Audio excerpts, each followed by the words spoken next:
Jeta e secilit prej nesh është e lidhur me lagjen, komunitetin dhe bashkinë që i përfaqëson. Çdo shërbim që lidhet me pastrimin, ndriçimin, ujësjellsin, arsimin parashkollor, por edhe shërbimet sociale të çon drejt bashkisë. Ndaj, monitorimi i performancës së bashkive është një proces thelbësor për të siguruar transparencë, llogaridhënie, por edhe përmirësim të vazhdueshëm. Por, pse ka rëndësi?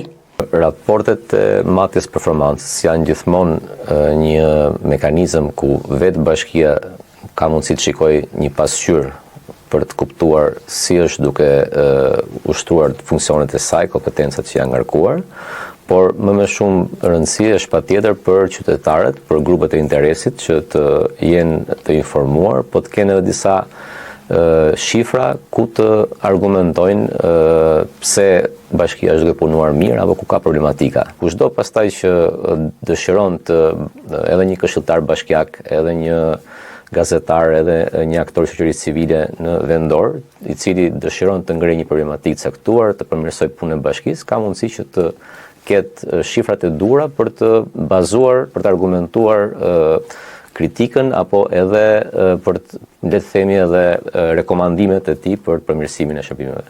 Raportet e sistemi i matjes performancës kanë si qëllim orientimin e bashkive drejt rezultateve të qarta dhe të matshme, por edhe në identifikimin e fushave ku kërkohet ndërhyrje dhe më shumë mbështetje. Raportet e performancës bashkive janë një dokument që u tregon qytetarëve një pamje të qartë të shërbimeve në bashki, atyre që shkojnë mirë dhe atyre që kanë nevojë për përmirësim, dhe një burim i mirë informacioni për gazetarët.